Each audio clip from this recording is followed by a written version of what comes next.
Miles, it's been a while since we saw each other in person. I think since Vail. Is that earlier this year? Yep. Yep. And then, but here we are. You're in Flagstaff. I'm in California. Now we're gonna dive into some questions, learn a little bit more about you. But we've known each other since, is it 2.5 years now? I think it's coming to that. I think I started working with you and Ama in the beginning of 2020. Yeah. So, Oh my yeah. gosh. And it's been fun. I love that. I think you're one of the only out of state people that we've gone, like actually have gone to and like had dinner with and like hung out outside of like a race. Which, Yeah, that was awesome. that's cool. And I always like I feel like I always tell people stories of Flagstaff. It's a really beautiful area to ride and be in. But Yep. I wanted to I wanted to just have you give everyone a little bit of background on yourself, the type of racing that you do, where you race, how you've been doing, kind of things like that. All right, sweet. So, yeah, my name is Miles Mokelke, and I live in Flagstaff, Arizona, which a lot of people, well, probably people listening to this might know, but um, Arizona isn't just desert and it's not just flat. And so I live in at 7,000 feet of elevation. So it's pretty sweet. And we have a good amount of trails here. And yeah, the type of racing I do, I've recently been getting more and more into the sort of cross country Olympic style of racing for mountain biking. Um, and yeah, as far as recent success, like this was my first year getting to do like the Pro XCT series. And that was like a big wake up call. And even, I mean, yeah, I feel like just progressing through the sport, like you get big wake up calls, like, like progressively, And so even though it's just the American level, going from just racing Nica to the Pro XCTs was like, whoa, okay, this is sweet. And I like fell more in love with it every time. And so I was only able to go to a couple of the Pro XCTs. I didn't go to the ones in Arkansas, which was a doubleheader, but I had a good time at those and started placing progressively better. I think I was going from like 30th at Soldier Hollow out of like 60 or 70 people. So like mid pack, like top 20 at Missoula. And then coming into nationals, I was able to get 18th in the cross country Olympic style and then 21st in short track. So I was really happy with that. And that was for the men's Cat 1 17-18 because I'm not 18 yet, but my race age is 18. So, and yeah, that's kind of the racing. No, and that really is like the highest level that we have domestically. Yeah. If you're at Cat 1, 17, 18, the guys that are winning those ones are the people that are racing across the world. And not only are they like people used to like be on the national team and go race and like, do that. But these ones are like racing and winning and like I know. getting top fives, which is, I think this era of American cycling it's I think that we're going to have a lot of really good athletes funnel to the tops of the elite. I mean, we've already seen it in Blevins. Yeah. And I think we have more of that to come. RJ Riley, Yeah. we're just kind of stepping up the game domestically. So everyone's getting better. It's harder to do super well at that high level. But yeah, I know this was your first season going to kind of all of those Pro XCTs because we didn't have we didn't, our season was non-existent last year Right. because of COVID. So how was that experience going to like Vail and going to Missoula and in different types of courses and things like that? Yeah. It was honestly so cool. Like, I feel like I just learned so much every time. Like, I mean, going to Vail, I'd always heard about it or, seen it on Instagram and whatnot, everyone racing there. And so it was cool to finally show up and like race down. I was it called like Air Force Trail or something like that. Yes, yeah. Yeah, Tunnel of just ripping Love. down like the hard pack, like Vale Lake stuff. So that was cool. And a lot of the Imperium guys were like totally crushing it. So I wasn't quite there yet. But yeah, it was sick to see like them crushing it and knowing, okay, so that's like the program that I'm in. So I should be like getting to that level if I put the work in. So yeah, going to those race series were fun and I was able to go to the Big Bear ones. Yes, yeah. And So then yeah, traveling to Missoula was sweet because it was like the farthest I've gone for a bike race. yeah. It was like I think a 16-hour drive from Flagstaff. And we split it up into 2 days. But that race was crazy too because I had just gotten a bike, like a new bike, um, from like Pink Bike, because obviously the bike industry was totally shelled, and it was like really unideal. It was like the handlebars were like 780, which I run like 720. It was just like there were a lot of different things about it that made it kind of hectic, but just every time I went to those races, I just like learned more and got better. And Soldier Hollow was sweet too, like getting to race that style of course where it's like there's actually technical features on it. And Mm, yeah, just racing against the best people, like, and then looking at the result sheets and it's like, oh gosh, they're like 5 minutes, 10 minutes ahead of me, like the winners. It's like, how? yeah, I know, but it's motivating at the same time. So Yeah. yeah, it just gets me stoked just thinking and talking about it because I was like kind of thrust into it, and I'm just like happy with like how much I've been able to do already and how much I want to do, I guess. Yeah, and it was on my side, it was so cool seeing you guys.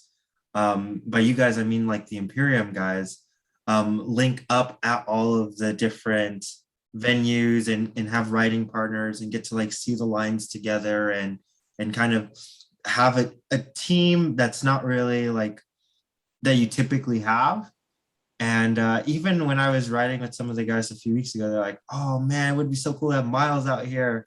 And Yeah. we were thousands of miles away, but it was really cool for me to see that. But Yeah, no, it was so cool. Like in at nationals, like just hanging out with all the people who were there from Imperium. And yeah, like it's just sweet, like because I mean, I know different people are kind of coming and going in and yeah, out.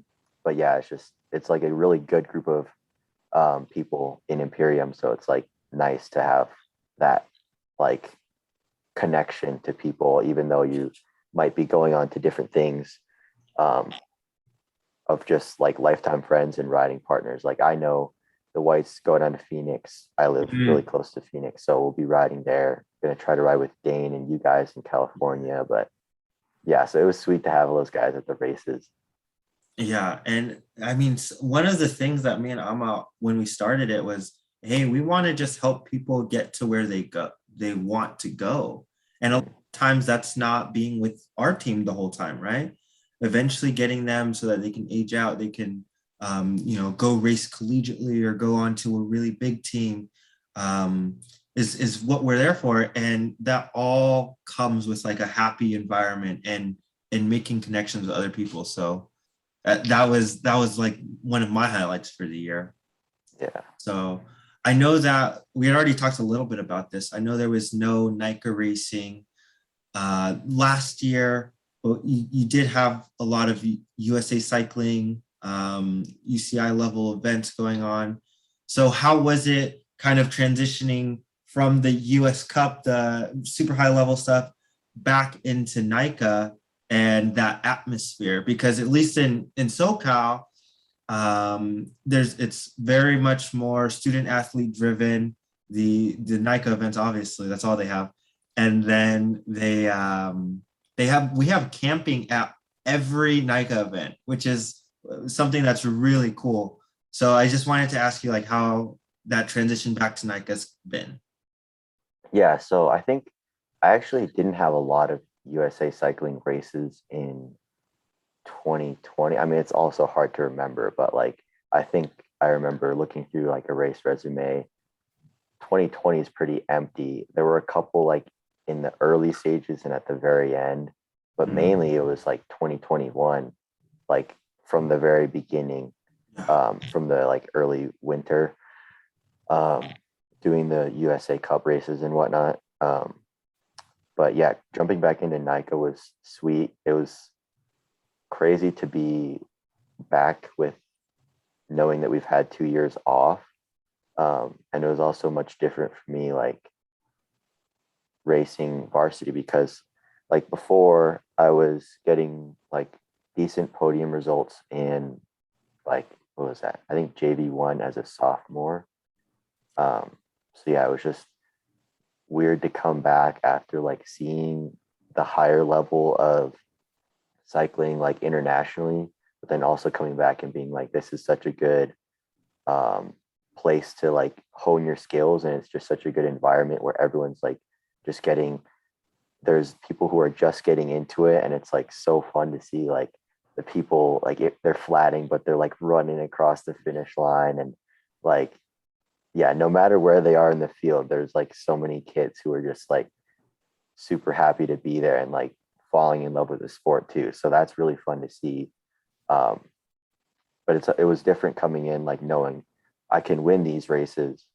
Um, so yeah, there's different pressure that came with that and different learning experiences that came with that, I'll say. But yeah, it was just super fun to come back to Nica, and it was sad that this is my last year too. Like on the start line of state champs, they were like, raise your hand if you're a senior. And I like raised my hand and then like obviously the seniors raised their hands, and they were like saying it's your last year. And I was like, oh, like I almost teared up, but I was like, okay, no, it's time for the race. But I was like, because Nika's the reason why I'm here. It's like, or why I'm like here with you, and why I'm like staring at my mountain bike across the room, why I'm like putting in the work to try to get to the level that I want to be, because I just like fell in love with it in 8th grade, and just Mhm.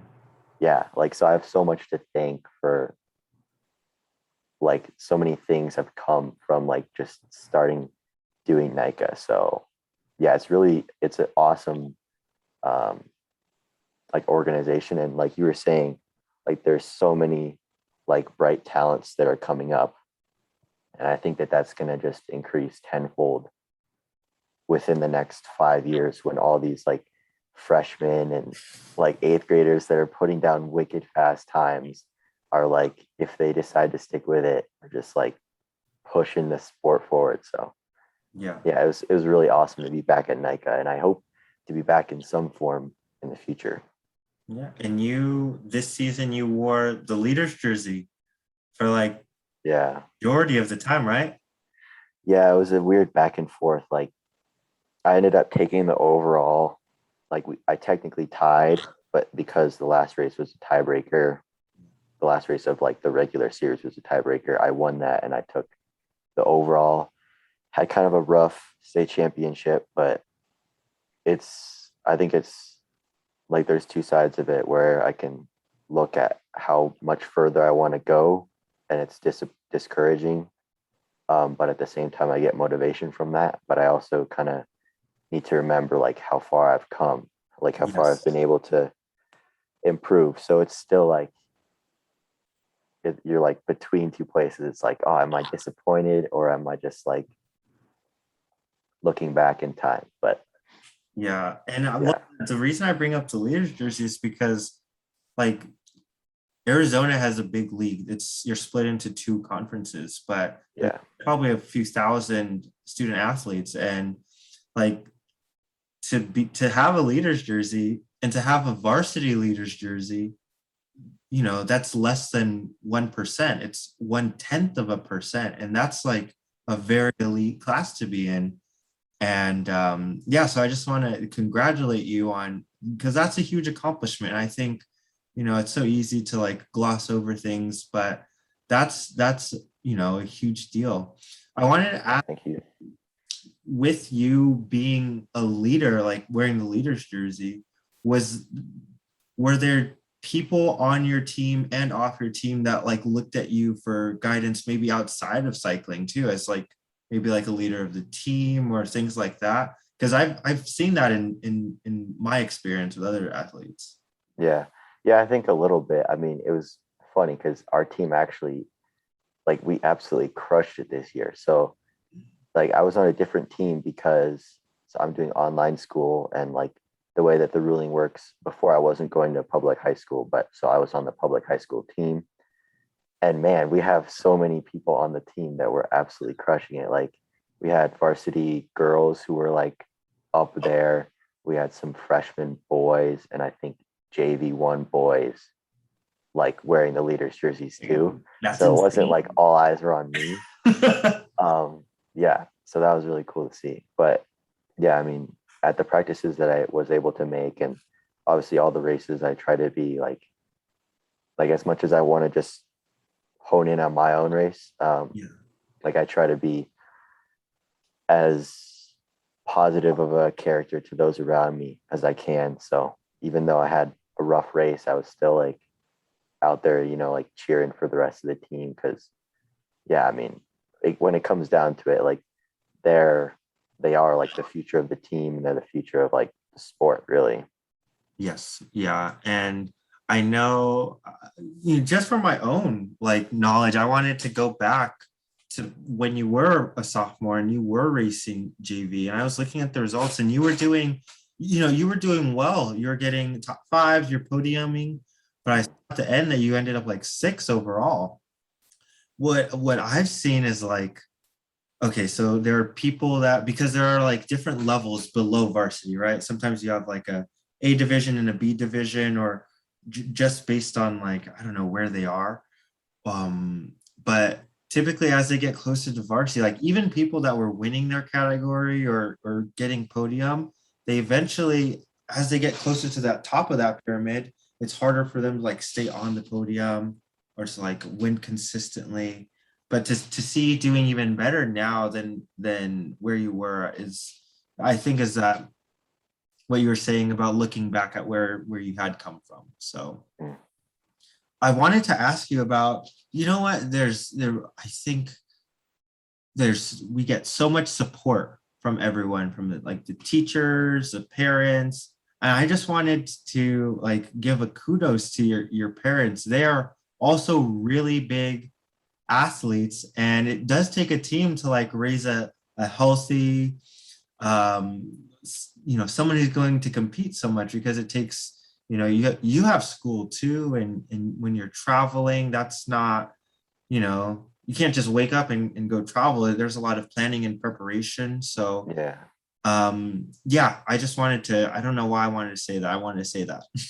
Yeah. Well, no, I agree. Like, I have so much to thank them for. Like, well, first of all, genes, because hopefully their athletic genes will take me far. But they're super athletes too. yeah, yeah. But then also, like, yeah, like they're super dedicated to my sport. And then, like, believe it or not, my sister's sports take a lot more time than mine usually, as I've become more like independent. But yeah, they like cover all our needs for sports, and they also like kind of help with the mental side too. Like, yeah, I just have them to thank for a lot of who I am.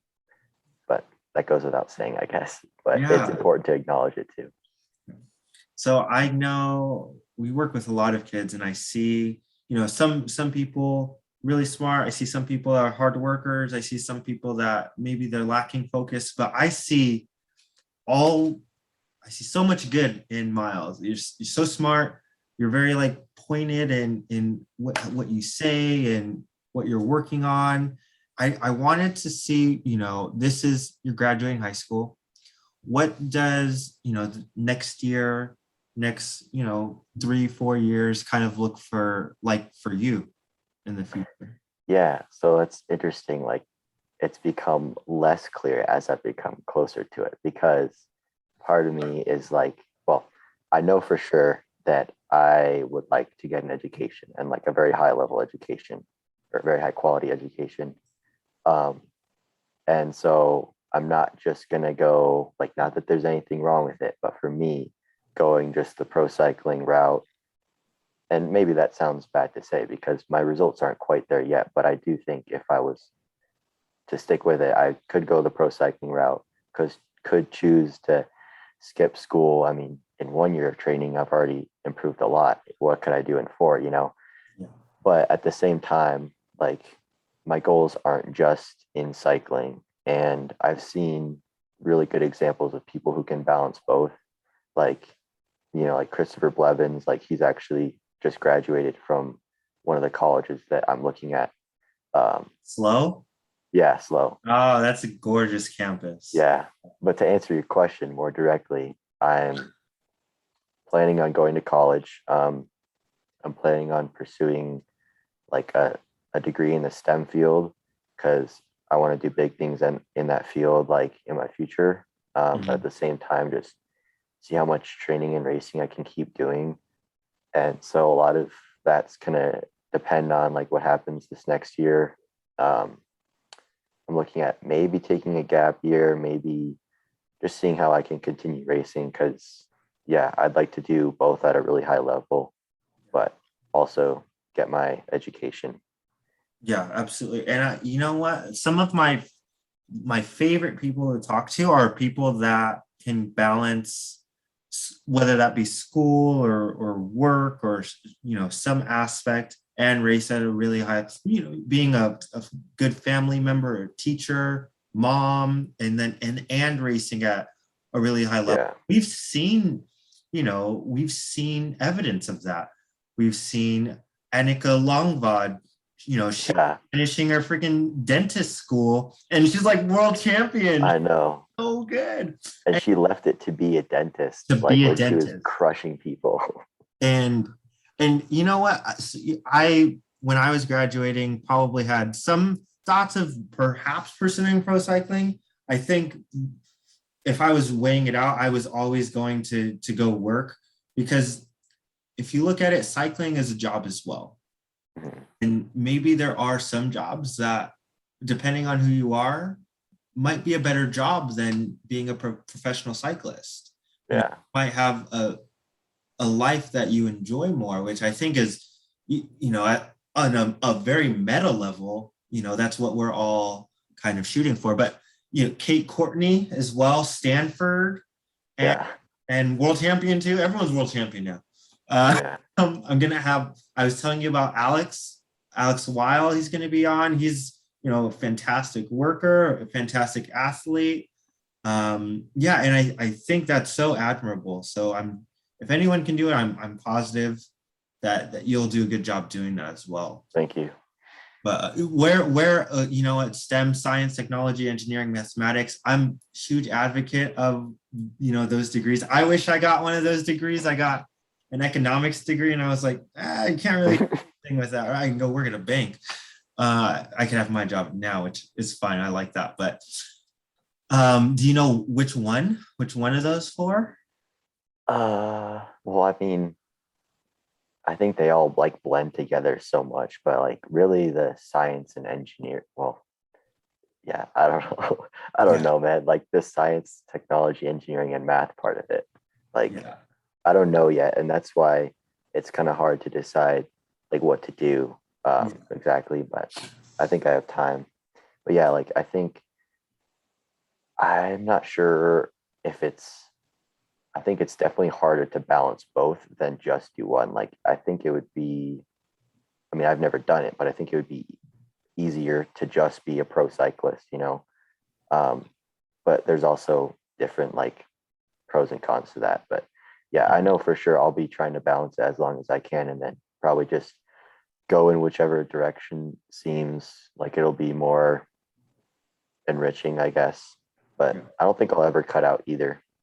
Yeah, exactly. Even when, you could always do one or the other as you specialize. But Mm. cool. That was a great interview. I just wanted to go over a couple of the ending questions that I try to ask everyone. And this is kind of for myself too. Is there a favorite book or podcast that you have? And then why? Yeah, so I was seeing that and I was thinking about that.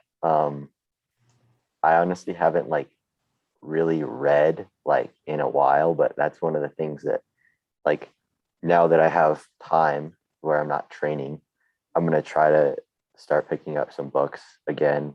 I want to read that the Dune series because I recently saw the movie, so Oh, I'm the like, movie? that's what I'm gonna try to read.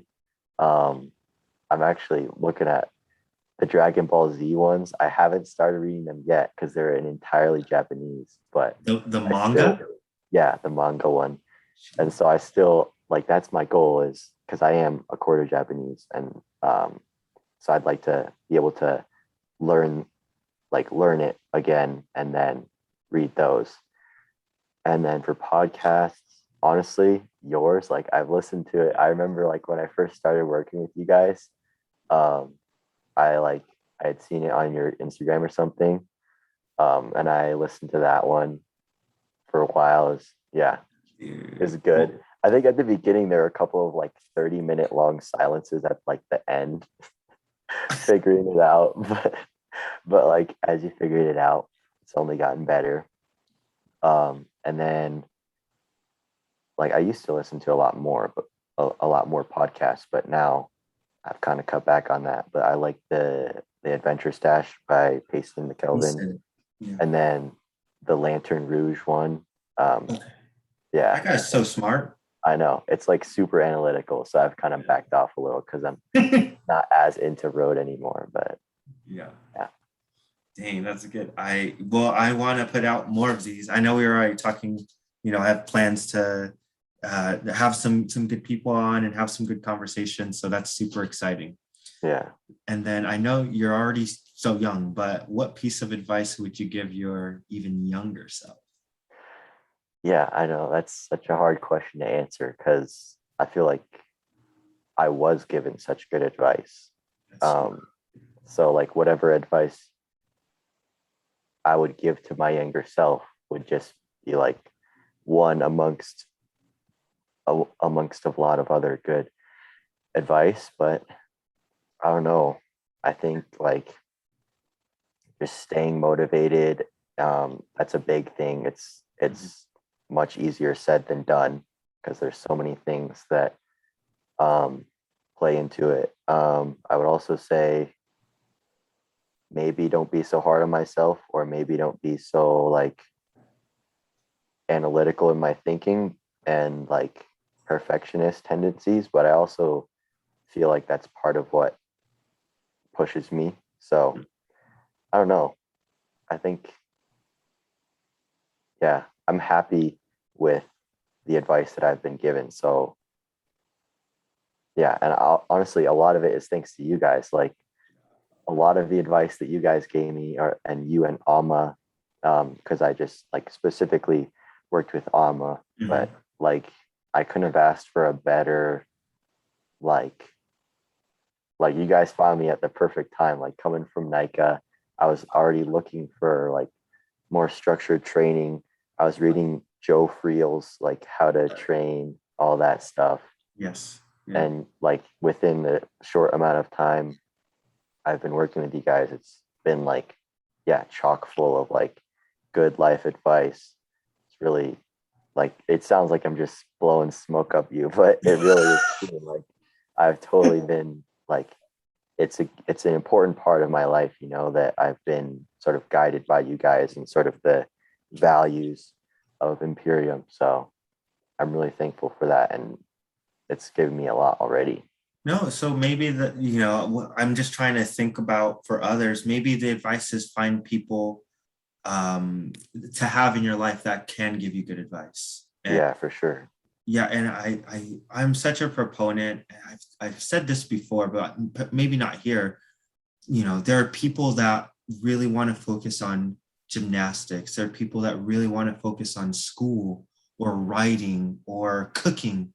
Whatever, you took that proactive measure to go buy Joe Friel's book, where a lot of people wouldn't have. And I think, learning about something and educating yourself and finding a mentor and a coach, I think that in itself says a lot. So Yeah. Yeah, I guess so. Yeah, like finding, you always hear people say like their village, and it's like, oh, what does that mean? But like the more people who have helped me, the more I've realized like, oh yeah, it takes a village, you know?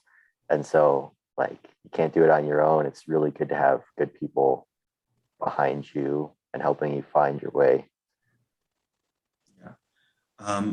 You know what? I want just for people that are listening, I want them to know like where they can find you. Maybe like your Instagram or however they could, reach out to you. Yeah, I'm getting to plug my Instagram. Yeah. Yeah. Yeah. Yeah. So it's just at Miles Mokelke. So Miles as in like it's just spelled as you would think, like the distance. And then Mokelke is Mokelke. I think that's yeah, that's like the only social I have, but I guess like Strava, but Yes, who dude. knows if Follow it'll this guy help. on Strava, bro. This guy's been getting so many KOMs recently. Yeah, Um, and I haven't even been going for him. you shouldn't even do an off season. You should just go into KOM season I for know.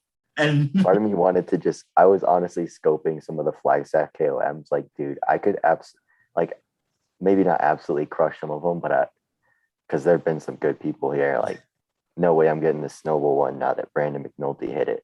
But like for like some of the dirt ones, I'm like, dude, I could just destroy some of these. But Hon- yeah, honestly, one of my regrets is well, I think I was probably in the best shape that I've been when I came back from like my Roubaix block as a oh junior. yeah, So towards the end of my juniors, and I wish I had just like sniped all the KO. It's just like so fit, but I'll try to get there eventually. But yeah, well, thank you for taking the time, Miles. It was really good seeing you, and I'm sure we'll see each other soon. But I'm gonna end this one. Yeah. all right, sweet, yeah, thank you. Gazing far into the night, I raise my hand to the fire, but it's no use, 'cause you can't stop it from shining through. It's true, baby, let the light shine through.